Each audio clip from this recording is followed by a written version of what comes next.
Hello everyone, this is Vivek Paul and you are watching Sankalp education Jamtara. So welcome back to our physics class. हम लोग vector पढ़ रहे थे। Vector के दो वीडियोस ऑलरेडी आप लोगों को मिल चुका होगा।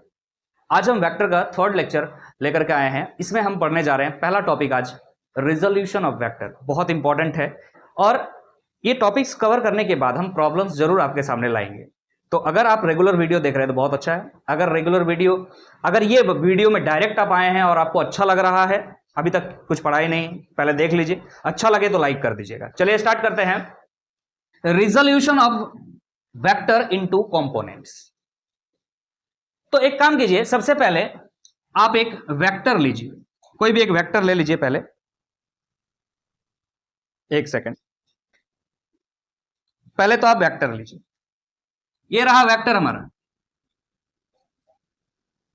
ये रहा एक वेक्टर। इसका नाम दिया हमने क्या? R vector. कोई दिक्कत? कुछ भी नाम दे दे तू, तेरा मन। हमने दिया आर वेक्टर, कोई दिक्कत किसी को नहीं? ठीक, हम लिख रहे हैं यहां पे, कंसीडर अ वेक्टर। क्या है? Vector R. Consider a vector, हमने वेक्टर मान लिया। अब क्या करेंगे? अब इसको आप ऑर्थोगोनल कंपोनेंट्स लीजिए। क्या लीजिएगा? ऑर्थोगोनल कंपोनेंट्स लीजिएगा। पहले ये जो वेक्टर लिए हैं, एक काम कीजिए, इसको एक प्लेन में लीजिए। प्लेन में लीजिए। कौन सा प्लेन लीजिएगा? चलिए एक प्लेन ले लेते हैं। इधर एक एक्सिस बना देते हैं बच्चा, एक्स एक्सिस। इधर एक एक्सिस बना देते हैं, ये हो गया वाई एक्सिस। तो ये कौन सा प्लेन हो गया? बोलिएगा जरा। X Y plane. Very good. तो ये जो वेक्टर है किस प्लेन में है? एक्स वाई प्लेन में है। हम यहां लिखते हैं ना, consider a vector R vector in X Y plane, in X Y plane. तो एक्स वाई प्लेन में हमने एक वेक्टर लिया जो कि क्या है? आर वेक्टर है। अब आपको क्या करने के लिए बोले हम, अभी जस्ट आप इसका ऑर्थोगोनल कंपोनेंट्स लीजिए। ऑर्थोगोनल कंपोनेंट्स क्या होता है? ऑर्थोगोनल क्या होता है? हमने बोला था ना, एक्स एक्सिस, वाई एक्सिस और जेड एक्सिस। इसको क्या बोलेंगे? Orthogonal components. याद रखिएगा हमेशा। क्या बोल रहे हैं? Orthogonal components. मतलब क्या होता है? X axis, Y axis and Z axis के तरफ उसका कंपोनेंट्स। ठीक है, एक काम कीजिए, आर का जो इमेज बनेगा या शैडो बनेगा एक्स एक्सिस पे, उसको लीजिए। शैडो समझ में आया? इसी को बोलते हैं क्या? Orthogonal component. एक्स में लिया तो एक्स का ऑर्थोगोनल कंपोनेंट, अगर वाई में लिया तो वाई का ऑर्थोगोनल कंपोनेंट। तो सुनिएगा ध्यान से, इसका जो यहां पर शैडो आ रहा है, इस शैडो का यहां से यहां तक का लेंथ हम ले रहे हैं आर एक्स। क्या लिए? Are x. एक्स क्यों लिखे? एक्स एक्सिस में। और यहां पर हम ले रहे हैं आर वाई। अब बोलिएगा सर दोनों बराबर है क्या? नहीं, हमने तो नहीं बोला। सेम भी हो सकता है, डिफरेंट भी हो सकता है, कोई फर्क नहीं पड़ता है। बोलो यहां तक क्लियर है? तो हम क्या किए उस चीज को यहां पे लिखेंगे ना। क्या? If we draw orthogonal vectors, if we draw orthogonal vectors, कौन कौन सा ऑर्थोगोनल वेक्टर्स है ना? हमने लिया एक ठो आर एक्स एंड एक ठो लिया आर वाई। ये दोनों को वेक्टर के हिसाब से ले लिया। चलिए, इधर हमने एक वेक्टर लिया आर एक्स वेक्टर, इधर हम एक वेक्टर लिया R Y vector. R X vector आपको दिख रहा है, ये है। आर वाई वेक्टर दिख रहा है आपको, ये है। क्लियर है कि नहीं?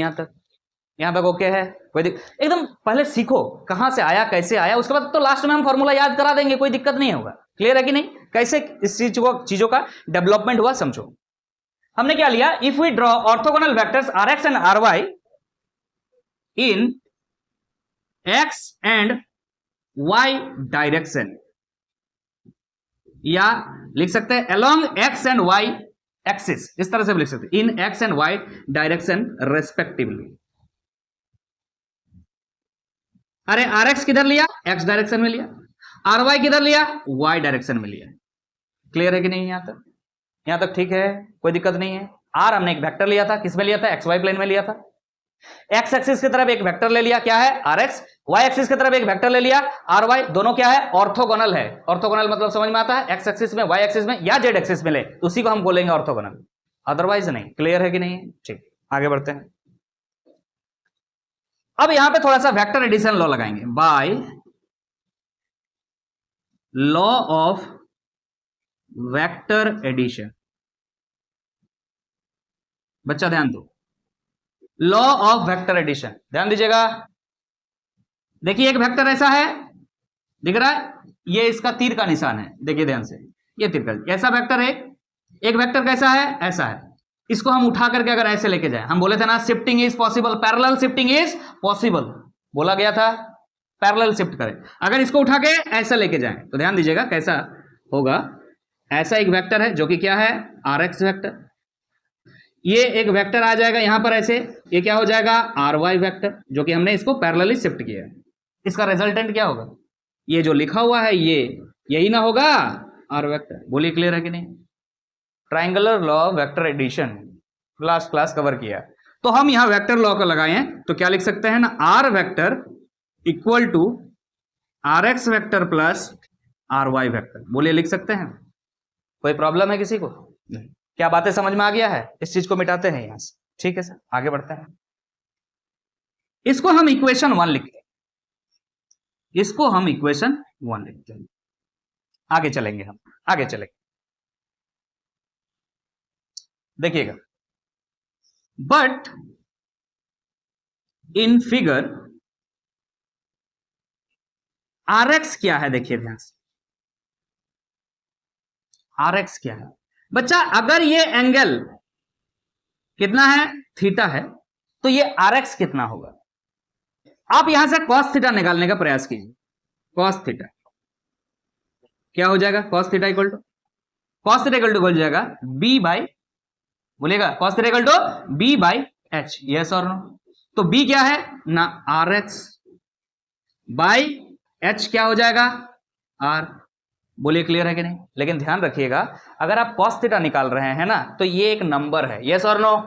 साइन थीटा हो, कॉस थीटा हो, टेन थीटा हो, ये सब क्या है, एक नंबर है और स्केलर होता है, डायरेक्शन नहीं होता। तो आप जो यहाँ पे वेक्टर का साइन दे रहे हैं वो मत दिया कीजिएगा, ये जो वेक्टर का साइन दे रहे हैं वो मत दिया कीजिएगा। बोलिए समझ में आ रहा है। अगर वेक्टर का साइन नहीं दिए तो इसका मतलब क्या होता है, सिर्फ और सिर्फ मैग्नीट्यूड, कि सर आर एक्स कितना है। आर एक्स को हम आर एक्स ही मान लिए, इसका मैग्नीट्यूड। मैग्नीट्यूड लिखने का तरीका है, मान लीजिए ए वेक्टर लिखा हुआ, आप चाहते हैं इसका मैग्नीट्यूड लिखना, तो सिंपल क्या करते हैं, ऐसे मोड लगाते हैं, या हमने आपको समझाया था सिंपल ऐसा कर दीजिए, आप मिटा दीजिए, तो भी क्या हो जाएगा, मैग्नीट्यूड। तो हम यहां लिखना चाह रहे हैं क्या, मैग्नीट्यूड ऑफ आर एक्स। यहां क्या लिखना चाह रहे हैं, मैग्नीट्यूड ऑफ आर। बोले क्लियर है कि नहीं है। तो ध्यान दीजिएगा, अगर ये बात सच है इस ड्राइंग से, तो आर एक्स किसके बराबर हो रहा है, आर इधर अगर मल्टीप्लाई कर दिया जाए तो क्या आ जाएगा, आर कॉस थीटा। यस और नो, यस और नो। इसको हम इक्वेशन 2 मान लेते। बोलिए समझ में आ रहा कि नहीं आ रहा, समझ में आ रहा है। सिमिलरली एक बात बताइए, साइन थीटा निकाल के देखिए ध्यान से। अगर साइन थीटा निकाला जाए तो क्या होगा, साइन थीटा इक्वल टू क्या हो जाता है, पी बाई एच। तो पी इसके सामने वाला ये वाला है, ये वाला क्या है सर, इसके बराबर है, ये वाला इसके बराबर है ना, तो क्या लिखेंगे यहां पे ना, R Y divide by R. बोलो हाँ कि ना। तो आर वाई क्या हो जाएगा, यहां से अगर आर एक्स निकाले तो आर वाई भी निकाल सकते हैं, क्या होगा ना, आर साइन थीटा। बोलो हाँ कि ना। ये आपको समझ में आ गया है बच्चा। आर एक्स का मैग्नीट्यूड कितना, मैग्नीट्यूड कितना, बोलो आर एक्स का मैग्नीट्यूड कितना, R cos theta. R Y का मैग्नीट्यूड कितना, क्या बोलेंगे, आर साइन थीटा। यहां तक क्लियर है, कोई प्रॉब्लम किसी को, कोई प्रॉब्लम नहीं। तो ये दोनों क्या है, आर एक्स और आर वाई का मैग्नीट्यूड है।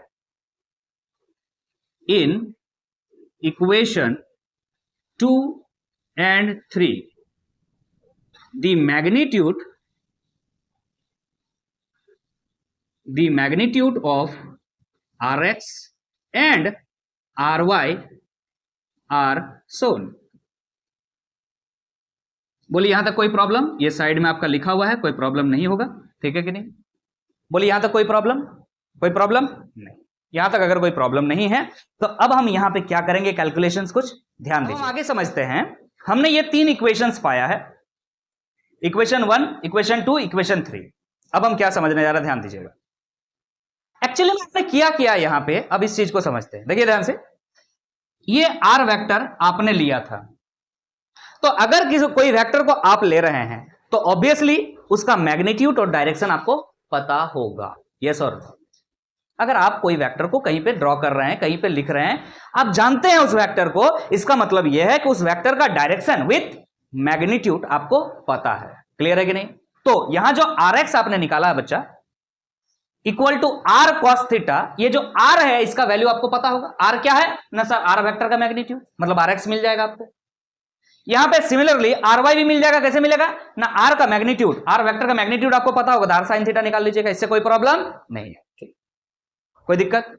तो हमने क्या किया जानते हैं, यहां पे असल में हमने इस आर को दो हिस्सा में बांट दिया,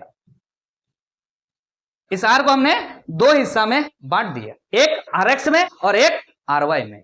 लेकिन ये बात अभी बता रहे हैं, ध्यान से समझिएगा। हमने क्या किया यहां पे, इसी आर को दो हिस्सा में बांट दिया है, एक आर एक्स है और एक आर वाई है। इसका मतलब सर, अगर एक चीज को दो हिस्सा में बांट दिया गया है तो जो था उसका कोई फिजिबिलिटी रहा नहीं, उसका कोई अस्तित्व नहीं रहा। अब इसको हम दो हिस्सा में बांट चुके हैं, we have R X, we have R Y. मतलब हम कह रहे हैं कि आर का एक कंपोनेंट है, किधर है, एक्स एक्सिस की तरफ, दैट इज आर एक्स, और आर का एक कंपोनेंट है किधर, वाई एक्सिस की तरफ, that is R Y. So that हमने यहां लिखा है R vector equal to R X vector plus R Y vector. अगर ये दो चीज निकाल चुके हैं तो इसका अब कोई मतलब नहीं रहता, उसके बाद उसको मत देखिएगा। क्लियर है कि नहीं, बोलो क्लियर है कि नहीं। सर अगर मान लीजिए इसका हमको मैग्नीट्यूड नहीं पता है तो कैसे निकालेंगे, सुनिएगा ध्यान से, ये बात लिखा हुआ पहले पढ़ देते हैं, फिर उसका भी काम करेंगे हम।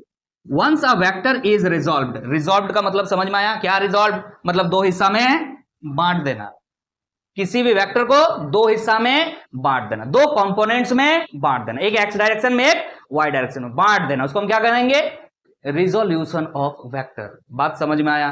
तो लिख रहा है once a vector is resolved, जब दो हिस्सा में बढ़ जाता है, इनटू इट्स कंपोनेंट्स, कंपोनेंट्स क्या क्या है, आर एक्स है आर वाई है, the components themselves can be used to specify the vector as. अब समझेंगे यहां पे कि ये जो दो कंपोनेंट्स आपने निकाला है, किसका निकाला है, आर का, यही काफी है बाकी सब चीज निकालने के लिए। बाकी सब चीज का मतलब सर मैग्नीट्यूड और क्या, डायरेक्शन। तो एक काम करते हैं, पहले बात कर लेते हैं किसके बारे में ना, मैग्नीट्यूड के बारे में। ए सुन भाई, तेरे को ये आर वेक्टर का मैग्नीट्यूड नहीं मालूम है, नहीं मालूम है, मान ले तेरे को मालूम नहीं है, क्लियर है कि नहीं, कैसे निकालेगा तू, एक काम कर, तू इक्वेशन 2 और इक्वेशन 3 यहां दिख रहा है कि नहीं दिख रहा है, इक्वेशन 2 और 3 को क्या करे, स्क्वायर करके ऐड कर दे। इक्वेशन 2 और 3 को क्या बोल रहे हैं, स्क्वायर करके ऐड कर दे। हम लिख रहे हैं यहां पे squaring and adding equation 2 and 3, square add करा, चल आर एक्स का square, R X square plus R Y का स्क्वायर, तो R Y square equal to, इधर क्या हो जाएगा ना, R square cos square theta plus R square sine square theta. बोल क्लियर है कि नहीं। यहां से क्या कर, आर स्क्वायर कॉमन ले ले, क्या आ जाएगा, cos square theta plus sine square theta. यहां से क्या निकला ना, R X square plus R Y square. बोल क्लियर है, यहां तक क्लियर है। ध्यान दे, इसका वैल्यू क्या हो जाएगा, 1 हो जाएगा, छोड़ दे। तो क्या बच रहा है यहां से ना, R square equal to R X square plus R Y square. अगर ये स्क्वायर हटा दे तो यहां क्या लग जाएगा, रूट लग जाएगा। बोलो समझ में आया कि नहीं है। अरे मान ले तेरे को आर नहीं मालूम था तो आर मालूम चल रहा है ना, कैसे मालूम चल रहा है, एक्स मतलब इसका एक्स एक्सिस की तरफ जो कंपोनेंट है उसका स्क्वायर कर, और वाई एक्सिस की तरफ जो कंपोनेंट है उसका स्क्वायर कर, और रूट लगा दे, तो क्या आ जाएगा, ऐड करने से, दोनों का स्क्वायर का ऐड करने से जो एक्चुअल वेक्टर था जिसको तुमने रिजॉल्व किया था दो हिस्सा में, वो मिल जाएगा उसका मैग्नीट्यूड। एक्चुअली में ये वेक्टर ही था आपके पास, आर वेक्टर, आपने इसको रिजॉल्व किया था दो हिस्सा में। क्लियर है कि नहीं है, क्लियर है कि नहीं है। चलो, तो मैग्नीट्यूड के बारे में ये समझ में आ गया। डायरेक्शन क्या करेंगे, डायरेक्शन में निकाल सकते हैं। डायरेक्शन कैसे निकलता है कि सर एक वेक्टर से कितना एंगल पे, एक्स एक्सिस में जो वेक्टर है इससे कितना एंगल पर ये वेक्टर है, यही ना जो थीटा निकालते थे यार, डायरेक्शन मतलब ये एंगल निकालना है, यस और नो। टेन थीटा निकालते थे, याद करो, याद आ रहा कि नहीं आ रहा, क्लियर है कि नहीं है। चलिए तो ध्यान दीजिएगा, टेन थीटा कैसे आएगा एक बार सोच के देखो ना। Sir sine theta by cos theta कर देने से टेन थीटा आ जाएगा। एक काम करते हैं 3 डिवाइड बाई 2 कर देते हैं, इक्वेशन 3 डिवाइड बाई 2। चलो एक काम करते हैं, कहां पर लिखे, कहां पर लिखे, ये दोनों इक्वेशन याद है, मिटाते हैं इस जगह पे, कोई दिक्कत नहीं है, ये तो पहले से ऑलरेडी हम लोग निकाल चुके हैं। हम बात कर रहे हैं डायरेक्शन का, तो हम क्या करेंगे यहां पे, इक्वेशन 3 को हम डिवाइड कर दे रहे बाबू इक्वेशन 2 से। क्लियर है? क्लियर है कि नहीं? तो अब देखिए क्या था ना, इक्वेशन 3 में क्या था, इक्वेशन 3 में क्या था, आर वाई था, यस और नो, और इक्वेशन 2 में क्या था, आर एक्स था। चलिए इधर क्या था, आर वाई में आर साइन थीटा था, और इधर क्या था, आर कॉस थीटा। ध्यान दीजिएगा, आर और आर कैंसिल हो जाएगा, तो यहां से क्या मिल जाएगा आपको, यहां से sine theta by cos theta क्या जा रहा है, टेन थीटा जा रहा है। टेन थीटा बराबर क्या हो जा रहा है, R Y by are x आ जा रहा है। सो थीटा इक्वल टू क्या आ जा रहा है, थीटा इक्वल टू आ जा रहा है tan inverse R Y by are X. ध्यान रखिएगा इस बात। क्लियर है कि नहीं? Y component tan inverse Y component ये वाला डिवाइड बाय एक्स कॉम्पोनेंट, और सभी मैग्नीट्यूड से, डायरेक्शन का बात नहीं हो रहा है यहाँ पे, डायरेक्शन सिर्फ ये है थीटा। थीटा का मतलब ये है कि एक्स एक्सिस से कितना एंगल पर ये वेक्टर है, बोलो हाँ कि ना। क्लियर है कि नहीं? समझ में आ गया? बोलिए रिजोल्यूशन समझ में आया? रिजोल्यूशन का मतलब समझ में आया कि किसी एक वेक्टर को दो हिस्सा में बांट देना, उसको हम क्या बोलते हैं, रिजोल्यूशन ऑफ वेक्टर। ध्यान रखिएगा, दो हिस्सा में जो बांटिएगा वो दोनों हिस्सा आपस में परपेंडिकुलर होगा। देखिएगा ध्यान से, एक हिस्सा ये है आर एक्स और एक हिस्सा ये है आर वाई, ये दोनों आपस में क्या होना चाहिए, परपेंडिकुलर। ये बात भी ध्यान रखिएगा, दो हिस्सा में बांटिएगा वो दोनों आपस में परपेंडिकुलर होना चाहिए। क्लियर है कि नहीं है? चलो अगर क्लियर है तो अब थोड़ा सा एक्सिस को और थोड़ा बढ़ाते हैं। हमने सिर्फ यहां डिस्कस किया आर एक्स और आर वाई, है ना, और लास्ट में हम बता रहे हैं आपको, जाते जाते याद करा देंगे, अभी ये बातें आप एज अ थ्योरी कंसीडर कीजिएगा। क्लियर है कि नहीं? चलिए आगे बढ़ेंगे। हम आगे बढ़ेंगे, ध्यान दीजिएगा, हमने लिखा है rectangular components of 3D vector. ये 3D वेक्टर क्या है? अभी जो वेक्टर आपने दिखा ना वो 2D वेक्टर था। क्यों? क्योंकि उसके दो कंपोनेंट्स थे, एक एक्स एक्सिस की तरफ, एक वाई एक्सिस की तरफ। अगर ऐसा वेक्टर है जिसके तीन कंपोनेंट्स हैं, मतलब एक्स एक्सिस की तरफ, वाई एक्सिस की तरफ और जेड एक्सिस की तरफ। चलिए थोड़ा ट्राई करते हैं बनाने का, आप लोग भी ट्राई कीजिएगा। ये हमने एक्स एक्सिस बना दिया, ये रहा वाई एक्सिस और ये रहा जेड एक्सिस। ठीक, तो हम एक वेक्टर ले रहे हैं, ये देखिए ये लिया वेक्टर। ये जो वेक्टर आपको दिख रहा है ना, हमको लग रहा है कि एक्स और वाई में है, लेकिन हमने एक्स वाई पे नहीं लिया है ऑब्वियसली। ये जो है ना वेक्टर ऐसा है, और ये जो जेड एक्सिस दिख रहा है ये बोर्ड के बाहर है, तो ये पॉइंट बिल्कुल यहां नहीं है। अगर आप यहां पे पॉइंट दिख रहा है, ये पॉइंट इस बोर्ड पे नहीं है, बोर्ड से बाहर है। समझ में आ रहा कि नहीं आ रहा? ये पॉइंट बोर्ड से बाहर है। थोड़ा ट्राई करते हैं, ड्रॉ करने का कोशिश करते हैं, देखिएगा ध्यान से।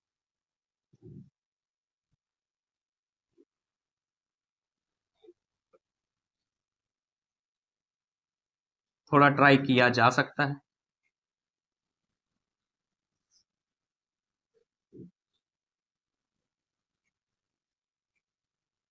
क्या आपको थोड़ा बहुत फील हो रहा है? यस, देखिएगा ध्यान से। अब हम क्या कर रहे हैं, आपको यह बताना चाह रहे हैं कि यह है आपका आर वेक्टर जो आपने थोड़ा देर पहले लिया था। इसका एक्स एक्सिस में कंपोनेंट क्या है? इसका एक्स एक्सिस में कंपोनेंट ये है, तो ये हम लिख देते हैं यहां पे आर एक्स। वाई एक्सिस में कंपोनेंट क्या है? ये है, that is R Y. Clear है कि नहीं? और जेड एक्सिस में कंपोनेंट क्या है? ये है आर जेड। तो क्या आप यहां लिख सकते हैं ना, R vector equal to R X vector plus R Y vector plus R Z vector. ये तीन वेक्टर्स में हमने इस वेक्टर को तीन भागों में बांटा है। किसमें किसमें? R X, R Y and R Z, तीन कंपोनेंट्स में बांटा है। अगर कोई वेक्टर एक प्लेन में ना हो करके कहां पर हो, स्पेस में हो। कहां पर हो? स्पेस में। स्पेस में कहीं पर हो, मतलब तीन एक्सिस उसमें लाई करेगा, एक्स वाई एंड जेड, तो हमको तीन हिस्सा में बांटना पड़ेगा, that is R X plus R Y plus R Z. बोलिए क्लियर है? अब हम आगे समझते हैं इस आर वेक्टर को क्या और तरीके से समझा जा सकता है। देखिएगा ध्यान से, अगर आप चाहें तो आर वेक्टर को कुछ इस प्रकार लिखा जा सकता है, आर वेक्टर इक्वल टू, ध्यान दीजिएगा, आर एक्स का मैग्नीट्यूड कितना है। तो मान लेते हैं आर एक्स का मैग्नीट्यूड, आर एक्स वेक्टर का मैग्नीट्यूड आर एक्स है, लेकिन किधर है, डायरेक्शन लिखना पड़ेगा। किधर है बोलो? एक्स एक्सिस की तरफ। अगर आपको डायरेक्शन दिखाना है तो यूनिट वेक्टर यूज करते हैं, यस और नो। तो यहां orthogonal unit vector x axis की तरफ क्या होता है? आई कैप, यस और नो। सिमिलरली आर वाई का मैग्नीट्यूड हम मान लेते हैं, आर वाई वेक्टर का मैग्नीट्यूड कितना है? आर वाई है, लेकिन किधर है? वाई एक्सिस की तरफ है। वाई एक्सिस के लिए डायरेक्शन शो करना है तो यूनिट वेक्टर यूज करो। ऑर्थोगोनल यूनिट वेक्टर क्या होता है इधर? जे कैप। बोलो यस और नो, क्लियर है कि नहीं?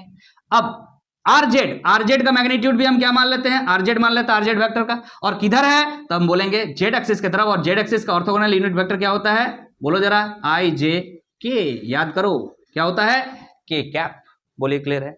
आई एक्सिस की तरफ डायरेक्शन, एक्स एक्सिस की तरफ डायरेक्शन दिखाना है तो आई कैप, वाई एक्सिस की तरफ डायरेक्शन दिखाना है तो जे कैप, और जेड एक्सिस की तरफ डायरेक्शन दिखाना है तो के कैप। ये हमेशा आप इस्तेमाल कर सकते हैं for showing the direction only, for showing the direction only, because they are unit vectors and unit vectors are used only to show the direction। ध्यान दीजिएगा, ये बात समझ में आ गया है? अब चलिए थोड़ा सा और एक स्टेप आगे चलते हैं, सुनिएगा ध्यान से। डायरेक्शन का सवाल अगर आ जाए, मैग्नीट्यूड तो आसानी से निकाल लीजिए, नहीं निकाल पाइएगा। कैसे निकालिएगा मैग्नीट्यूड? मैग्नीट्यूड निकालने का क्या तरीका है?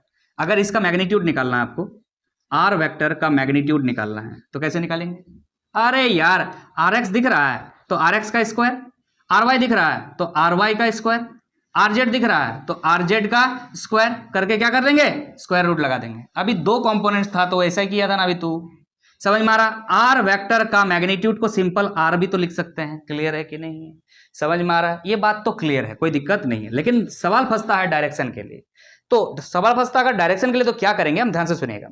ये जो आर वेक्टर आपको दिख रहा है अभी, ये आर वेक्टर मान लेते हैं कि आर वेक्टर एक्स एक्सिस के साथ एक एंगल बनाता है अल्फा एंगल। कितना angle? Alpha. R vector makes angle alpha with X axis.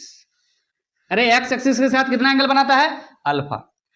Are vector makes angle beta with Y axis.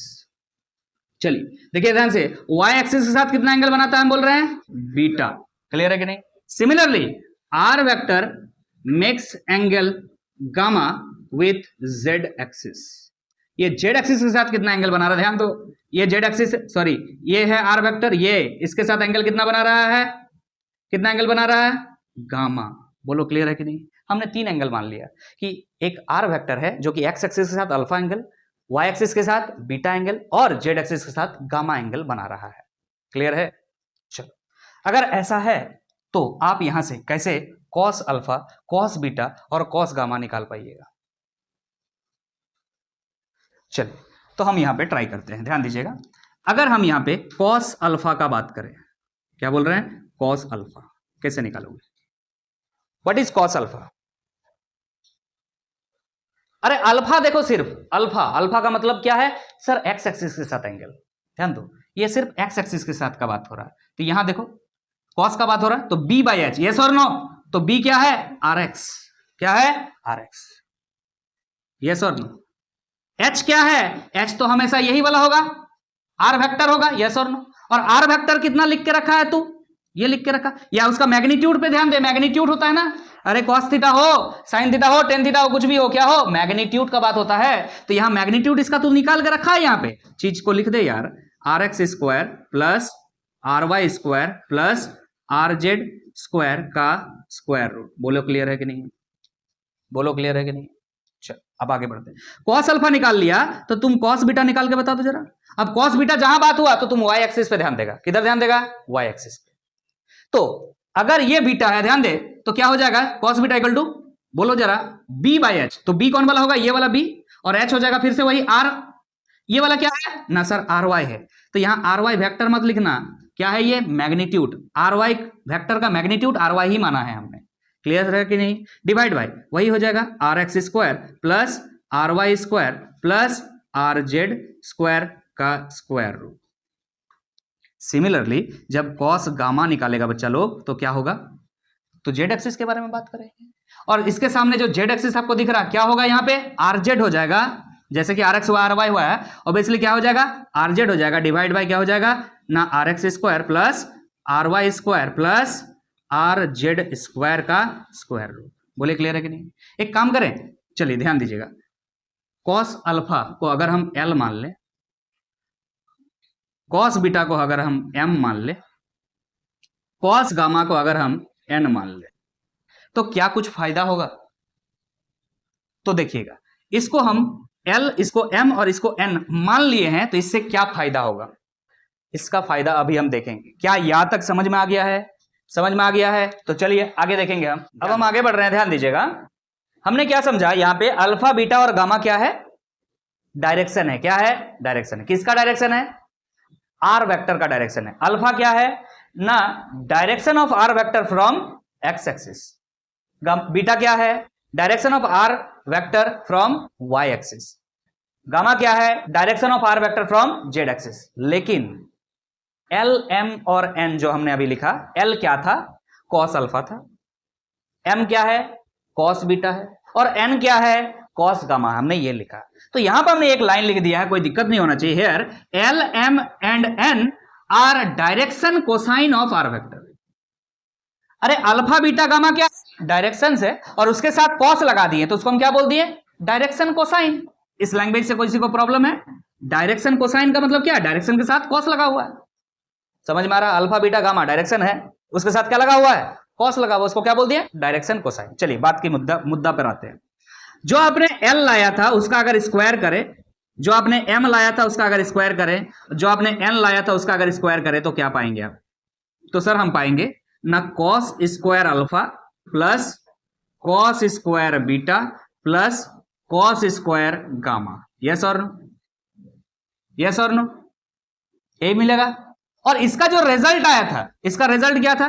ना कॉस अल्फा का रिजल्ट आपका क्या था? ना R X divide by R square plus, sorry, R X square plus R Y square plus R Z square. यही तो था।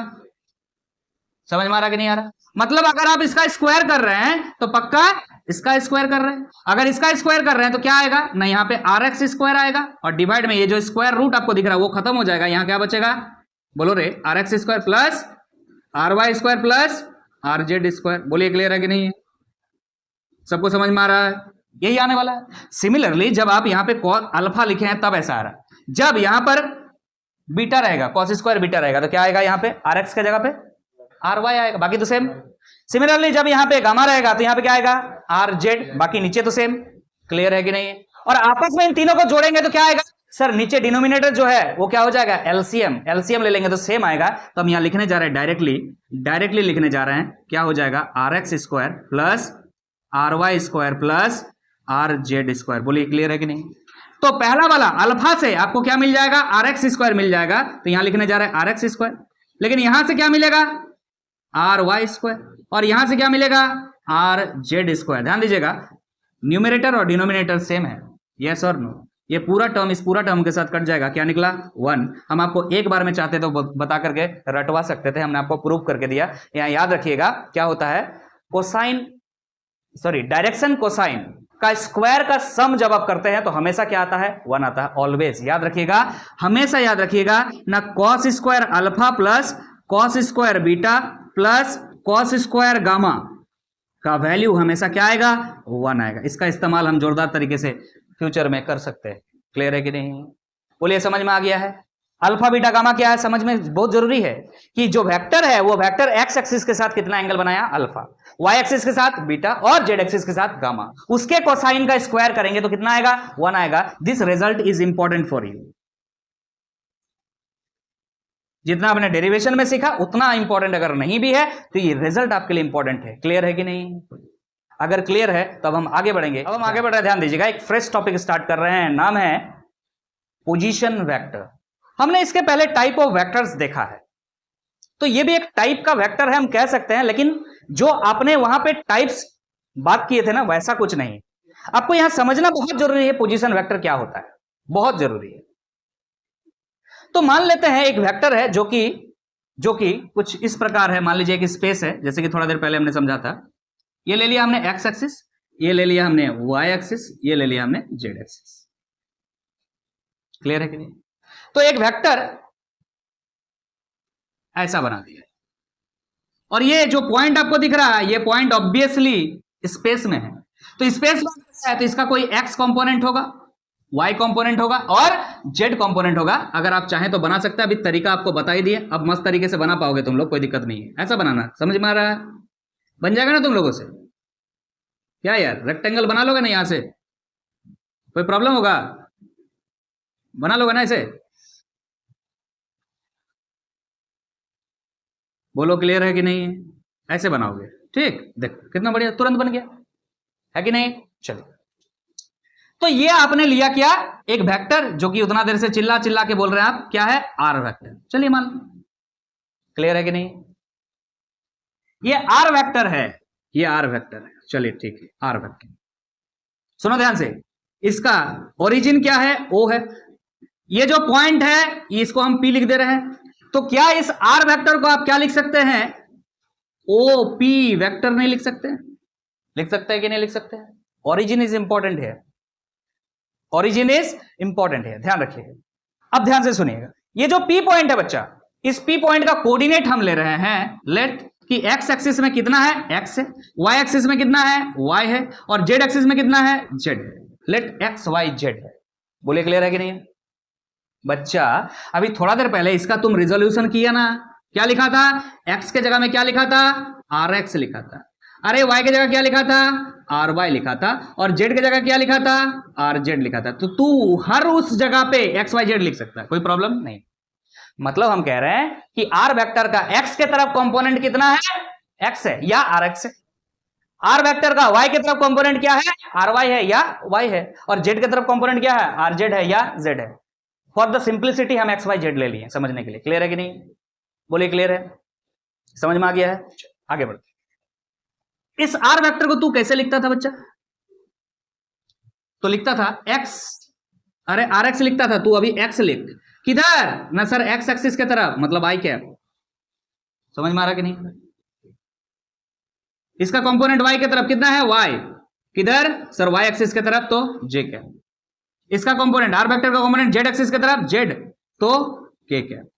बोलो समझ में आ रहा कि नहीं आ रहा? सुन भाई, जो तूने बनाया ना उसी को कहते हैं पोजीशन वेक्टर। क्या कहते हैं? अगर कोई पॉइंट स्पेस में है, अगर कोई पॉइंट स्पेस पे है, पी पॉइंट है स्पेस पे है, क्लियर है कि नहीं, अगर उसका हम रिप्रेजेंटेशन किस तरह से कर दे, उसके कंपोनेंट के साथ उसका डायरेक्शन भी लगा दे, ऑर्थोगोनल यूनिट वेक्टर लगा दे, मतलब डायरेक्शन लगा दे, तो जो रिप्रेजेंटेशन आ रहा है वो क्या आ रहा है, पोजीशन वेक्टर का। मतलब OP is the position vector, and how can we write here? How can we write like this? X I cap plus Y J cap plus Z K cap. इसको क्या बोल देंगे हम? Position vector. बोलिए clear है कि नहीं? कोई भी वेक्टर अगर ओरिजिन से स्टार्ट हो रहा है और स्पेस के किसी पॉइंट तक जा रहा है, उस पॉइंट का कोऑर्डिनेट पहले ले लो आप, ले लिया हमने एक्स वाई जेड, क्लियर है ना, कुछ भी हो सकता है एक्स वाई जेड, क्लियर है कि नहीं, और उस कोऑर्डिनेट के साथ आप डायरेक्शन लगा दो। डायरेक्शन क्या है, एक्स एक्सिस की तरफ आई कैप, वाई एक्सिस की तरफ जे कैप, और जेड एक्सिस की तरफ के कैप। तो जो आपको रिजल्टेंट मिल रहा है इसी को क्या कहते हैं, पोजीशन वेक्टर। बोलिए क्लियर है कि नहीं? बोलिए बच्चा लोग, क्लियर है कि नहीं है? क्लियर है? इसी को क्या बोलेंगे, पोजीशन वेक्टर। किसी को कोई दिक्कत? कोई दिक्कत नहीं। चलो अब हम थोड़ा सा स्टेप आगे जाएंगे। याद रखिएगा, ये पी पॉइंट, ये जो कोऑर्डिनेट्स आपको दिख रहा, हो सकता है किसी किसी में जेड नहीं दिया हुआ है। जेड अगर नहीं दिया हुआ है तो मतलब क्या होगा, इसमें है, एक्स वाई प्लेन में है, क्या प्रॉब्लम है? अरे समझ में आ रहा कि नहीं? अच्छा, इसका रिजल्टेंट कैसे निकालेंगे? तो अभी सीखे हम। सर इस पोजीशन वेक्टर का मतलब ये ओपी का अगर लिखे या आर का लिखे, जो जिसका लिखना लिखे, ओपी वेक्टर का अगर रिजल्टेंट निकालना, बोल नहीं निकाल पाएगा क्या? अरे रिजल्टेंट नहीं, सॉरी, मैग्नीट्यूड निकालना है यार। कैसे निकालेगा मैग्नीट्यूड इसका? बोल मैग्नीट्यूड कैसे निकालेगा? अरे आई के पहले जो दिख रहा है उसका स्क्वायर कर, जे के पहले जो दिख रहा है उसका स्क्वायर कर, और के पहले जो दिख रहा है उसका स्क्वायर कर, और क्या लगा दे, अंडर रूट। बोलो क्लियर है कि नहीं? तो पोजीशन वेक्टर का मैग्नीट्यूड कैसे निकालेंगे? ऐसे निकालेंगे जो हमने अभी थोड़ा देर पहले सीखा। कोई दिक्कत? क्लियर है कि नहीं है? समझ में आ गया है इस तरह से? अच्छा, पोजीशन वेक्टर का डायरेक्शन कैसे निकालेंगे? दे बाबा, पोजीशन वेक्टर का डायरेक्शन कैसे निकालेंगे? पोजीशन वेक्टर का डायरेक्शन कैसे निकालेगा? तो यहां पे एक्स वाई जेड तीनों है ना, तो आप यहां पे डायरेक्शन नहीं निकाल सकते। क्या निकाल सकते हैं? डायरेक्शन कोसाइन, अभी जस्ट आपने देखा। लेकिन अगर सिर्फ और एक्स वाई है तब हो जाएगा का? क्या एक एग्जांपल लेके देखें हम? चलिए एक एग्जांपल लेके देखते हैं, यहीं पे एक एग्जांपल लेते हैं, ध्यान दीजिए। मान लीजिए आपके पास एक वेक्टर है जो कि एक्स वाई प्लेन पर है, छोटा सा बनाएंगे, समझिएगा ध्यान से। एक हमने एक्स ले लिया, ये वाई ले लिया। एक वेक्टर है जो कि एक्स वाई प्लेन पे है, जेड नहीं है उसका। तो लीजिए ये रहा ये वेक्टर, हमने यहां पे नाम दे दिया इस वेक्टर का ए वेक्टर। अरे याद मत कर ले यार, सीख, ए वेक्टर हमने नाम दे दिया। क्लियर है कि नहीं? चल अब ये P पॉइंट तक गया है, P पॉइंट तक गया है, कहां से गया है, O से गया है, तो ये OP को हम क्या बोलेंगे सर, पोजीशन वेक्टर बोलेंगे। और इस पोजीशन वेक्टर का लिखने का तरीका क्या होगा ना सर, x कंपोनेंट कितना है देखना होगा हमको। लेट की x कंपोनेंट कितना है, अरे बोल यार ax मान लें, कुछ भी मान सकता है ना तू, x मान सकता है ना, ax मान लिए, चल a है तो ax मान लिए। और y कंपोनेंट कितना है तो हम मान लेते हैं क्या है, ay है। बोल हाँ कि ना, अरे समझ में आ रहा कि नहीं आ रहा, अरे r था तो rx ry ले रहा था, तो a है तो ax ay ले ले। तो p का पॉइंट क्या क्या है, मतलब कोऑर्डिनेट कितना है, तो हम बोलेंगे सर rx है कोमा ry, सॉरी r याद हो गया यार, क्या है ax है और ay है। तू यहाँ पे सिंप्लिसिटी के लिए सिंपल x एंड y भी ले सकता है, बोलो कोई दिक्कत, चल ठीक। इसको कैसे लिखेगा, तो OP वेक्टर इक्वल टू कैसे लिखेगा ना, सिंपल, इधर देखो क्या है ax है, इसके साथ किधर क्या लिख देंगे i क्या, प्लस इधर क्या है ay है तो ay लिख, और इसके साथ क्या लिख दे j क्या, साला z है ही नहीं तो क्या लिखेंगे।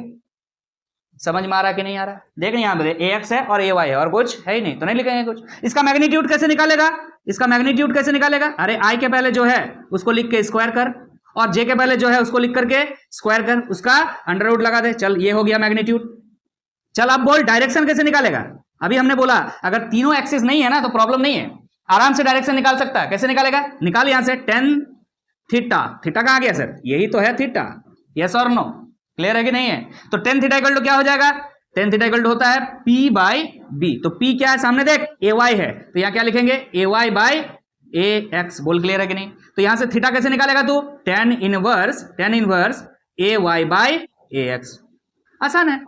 अगर दो कंपोनेंट्स खाली दिए हुए हैं, कोऑर्डिनेट्स दिए हुए हैं, तो इस तरह से निकाल सकते हैं आप। लेकिन अगर तीन कोऑर्डिनेट्स दिए हुए हैं, बोलने का मतलब स्पेस में है अगर पॉइंट, तो आप डायरेक्शन निकालना आसान नहीं है, फिर क्या निकालेंगे हम, डायरेक्शन कोसाइन निकालेंगे। क्लियर है कि नहीं है, समझ में आ गया है, बातें क्लियर हो गया है पोजीशन वेक्टर। तो चलिए अब हम आगे समझते हैं डिस्प्लेसमेंट, आगे बढ़ रहे हैं, ध्यान दीजिएगा। अब हम समझने जा रहे हैं डिस्प्लेसमेंट वेक्टर। पोजीशन वेक्टर आना चाहिए इसके लिए, जो कि हमने अभी समझाया। तो मान लीजिए पॉइंट है स्पेस में कहां पर, स्पेस पे, जैसे कि अभी थोड़ा देर पहले आपने बनाया था स्पेस में पॉइंट। स्पेस में पॉइंट होने का मतलब क्या है, उसका एक्स कोऑर्डिनेट है, वाई कोऑर्डिनेट है और जेड कोऑर्डिनेट है। तो लेट ये पॉइंट है आपका क्या है स्पेस में, और इसका कोऑर्डिनेट क्या है, x1 है, y1 है और z1 है। बोलिए क्लियर है कि नहीं, x1 y1 और z1, इसका कोऑर्डिनेट हमने ले लिया। कैसे पता ना, हमने ओरिजिन से लिया है ऑब्वियसली, तो यहां ओरिजिन नहीं लिखे हैं, ओरिजिन कहीं पर है, यहां पर है मान के चलो, ये ओरिजिन है मान के चलो। क्लियर है कि नहीं है, समझ रहे हो कि नहीं समझ रहे हो, ध्यान दो, यहां पर हमने क्या मान लिया, एक ओरिजिन है, समझो। तो पोजीशन वेक्टर कैसे बनाओगे पहले बताओ। ये रहा ओरिजिन, ये रहा पॉइंट, मान लो P1, क्या है पॉइंट P1, ये पॉइंट क्या है, ओरिजिन है, O है। तो पोजीशन वेक्टर बनाने के लिए क्या करते हैं, ओरिजिन से पॉइंट को मिला देते हैं। तो लो ओरिजिन से पॉइंट को हमने मिला दिया, क्लियर है कि नहीं। तो चलो इसका पोजीशन वेक्टर निकाल के बताओ, क्या लिखेंगे हम यहाँ पे, पोजीशन वेक्टर। बच्चा लोग ध्यान से सुनिएगा, थ्योरी से समझते चलिएगा ना तो न्यूमेरिकल में अप्लाई करने में आसानी होगी। तो ध्यान रखिएगा, पोजीशन वेक्टर कैसे निकालेंगे सर, OP1, क्या निकालेंगे, OP1 वेक्टर, इसी को क्या बोलेंगे, पोजीशन वेक्टर। बाबू पोजीशन वेक्टर को एक और चीज के नाम से जाना जाता है, सिंपलिसिटी के लिए इसको क्या लिखते हैं, R वेक्टर। क्या लिखते हैं पोजीशन वेक्टर को, R वेक्टर। क्या लिखते हैं, R वेक्टर। चलिए तो हम यहां लिख दिए हैं R वेक्टर, बोलिए क्लियर है। ध्यान दीजिएगा, यहां पे एक पॉइंट P1 है, इसलिए इसका नाम हम R नहीं देकर के R1 वेक्टर दे दे रहे। क्या दिक्कत है, कोई प्रॉब्लम है नहीं ना। चलो पोजीशन वेक्टर कैसे निकालेंगे, बोल सर x1 कोऑर्डिनेट है तो हम लिखने जा रहे हैं x1 i कैप, बोल हाँ कि ना। उसके बाद y1 है तो y1 j कैप, और उसके बाद z1 है तो z1 k कैप, बोल कोई दिक्कत। सुन ध्यान से, सुन ध्यान से, पार्टिकल कहां पर है, एक पार्टिकल है, सुन भाई, एक पार्टिकल है, कहां पर है जानता है, P1 पर है। कहां पर है, P1 पर है। वो उछल के कूदते हुए डांस करते हुए एक जगह चला गया, जो कि ये है पॉइंट, यहां पर चला गया मान लो। और इसका कोऑर्डिनेट क्या है, तो इसका कोऑर्डिनेट हम मान लेते हैं ये है x2 y2 और z2। बोल समझ में आ रहा कि नहीं आ रहा। पार्टिकल पहले कहां था, P1 पर, ये क्या है, इनिशियल पोजीशन, इसको क्या कहेगा, इनिशियल पोजीशन। और कहां पर पहुंचा, इस जगह पर पहुंचा, इसको मान लेते हैं पॉइंट P2, इसको बोल देते हैं फाइनल पोजीशन। बोल क्लियर है कि नहीं, बोल समझ में आ रहा कि नहीं आ रहा भाई।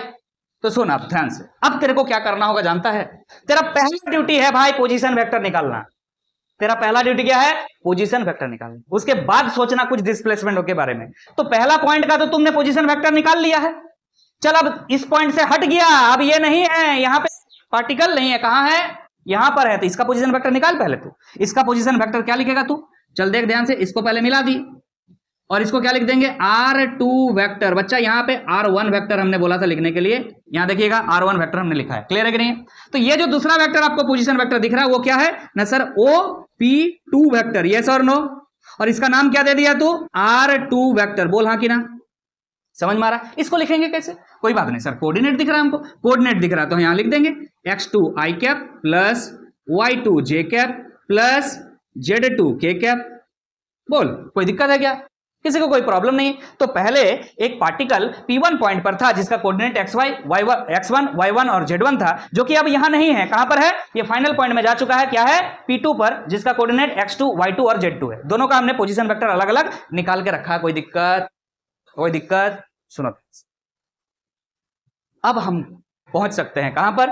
डिस्प्लेसमेंट वेक्टर पे। डिस्प्लेसमेंट वेक्टर पहुंचने के लिए आपको क्या करना पड़ता है? Shortest distance. डिस्प्लेसमेंट का मतलब क्या होता है?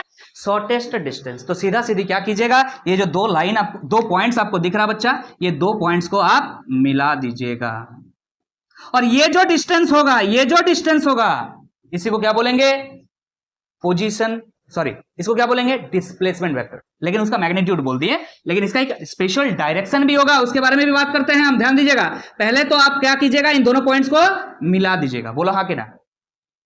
पहले आप क्या कीजिएगा? इन दोनों पॉइंट्स को मिला दीजिएगा। और डायरेक्शन क्या होगा जानते हो? Initial to final. डायरेक्शन क्या होगा? Initial to final. डायरेक्शन क्या होगा? Initial to final. यहां पे लिख देते हैं डायरेक्शन। डायरेक्शन किधर होगा सर? Initial to final. तो ये तो आपको पता होगा ना कहां से स्टार्ट हुआ है? उधर से, जिधर जा रहा है उधर डायरेक्शन दे दो। और ये डायरेक्शन किसका दे रहे हैं हम? बोल रहे भाई, डिस्प्लेसमेंट वेक्टर का। और डिस्प्लेसमेंट वेक्टर को डेल्टा आर वेक्टर लिखते हैं। क्या लिखते हैं? Delta r vector. अब सवाल होता कि कैसे निकाले, वो अलग अलग विषय है, अभी बात करेंगे उसके बारे में। पोजीशन वेक्टर क्या है समझ में आ गया है? ये है पोजीशन वेक्टर। डिस्प्लेसमेंट वेक्टर क्या है समझ में आया है? दो पोजीशन वेक्टर्स के बीच का जो डिस्टेंस है, दो पॉइंट्स के बीच का डिस्टेंस है। क्लियर है कि नहीं? अब लिखते हैं डिस्प्लेसमेंट वेक्टर कैसे निकाला जाता है। देखिए ध्यान से, displacement vector that is delta r vector equal to, सुन ध्यान से, ए भाई ध्यान दे, अब लिखने जा रहे हैं हम, ध्यान दे बढ़िया से। Final minus initial. क्या करना है? Final position minus initial position. Final position क्या है सर? R2 है। यस और no? Final position minus initial position. यहां लिखेंगे final position minus initial position. तो फाइनल पोजीशन तेरा क्या है? कौन सा वेक्टर है सर? R2 वेक्टर है, जो कि पोजीशन वेक्टर है, माइनस इनिशियल पोजीशन वेक्टर क्या है? R1 वेक्टर है। बोल क्लियर है कि नहीं भाई? ध्यान दे। तो इन दोनों को डिफरेंस कर दो। क्या करोगे? यहां से i और i कॉमन आ जाएगा, यहां से क्या आएगा? x2 माइनस x1 लिख रहे हैं, x2 minus x1 i cap. बोलो हाँ कि ना? क्लियर है कि नहीं? प्लस ध्यान दीजिएगा, इन दोनों में j कैप का कॉमन आ जाएगा, तो क्या आ जाएगा यहां पे sir? y2 minus y1 j cap. उसी तरह से यहां पे k कैप कॉमन आ जाएगा, तो क्या आएगा?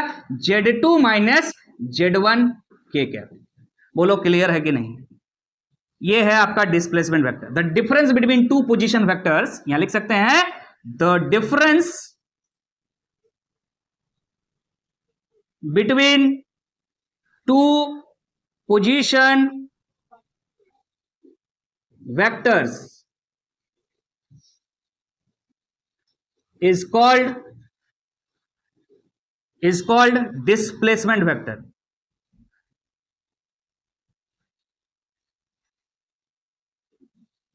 बोलिए क्लियर है कि नहीं? समझ में आया? Final minus initial. हमेशा हमेशा क्या करना है? Final position minus initial position. तो दोनों पोजीशन वेक्टर का जो डिफरेंस होगा उसी को हम क्या कह देंगे? डिस्प्लेसमेंट वेक्टर कह देंगे। क्लियर है कि नहीं? समझ में आ गया है? तो जब स्पेस में दो पॉइंट्स देंगे, याद रखिएगा पहला काम क्या है? पोजीशन वेक्टर निकालना है। क्या करना है? हमेशा क्या निकालना है? Position vector. उसके बाद अगर डिस्प्लेसमेंट निकालने बोला है तो निकालेंगे, और नहीं तो पोजीशन वेक्टर लिख करके छोड़ देंगे। अगर बोला है डिस्प्लेसमेंट निकालना है तो भी आपको पोजीशन पहले निकालना होगा। तो पहला स्टेप क्या है? पोजीशन वेक्टर निकालना। उसके बाद दोनों में क्या कर देंगे? हम डिफरेंस निकाल देंगे। भाई डिफरेंस मतलब समझ में आ रहा है कि नहीं आ रहा है? फाइनल टू इनिशियल माइनस कीजिएगा, गलती से भी इनिशियल टू फाइनल मत कीजिएगा। और आपसे पूछा जा सकता है कि डायरेक्शन किधर है, बताइए जरा। तो डायरेक्शन किधर होगा? हमेशा इनिशियल टू फाइनल। डायरेक्शन किधर होगा? Initial to final. क्लियर है कि नहीं? तो ये बात रहा आपका डिस्प्लेसमेंट वेक्टर का, बहुत ज्यादा यूज होने वाले हैं आपका चैप्टर 2, चैप्टर 3, चैप्टर 4, आगे आने वाले जितने भी चैप्टर्स है उसमें। क्लियर है कि नहीं? तो वेक्टर एक बहुत इंपॉर्टेंट रोल प्ले करता है बच्चा, याद रखिएगा इस बात को। तो आज का लेक्चर को हम यहीं पे करेंगे समाप्त। अब जो वीडियो आने वाला है, अब जो नेक्स्ट क्लास होगा वो आपका क्वेश्चंस का होगा, और उसके बाद जो वेक्टर का दो प्रोडक्ट होते हैं इसके बारे में हम डिस्कस करेंगे।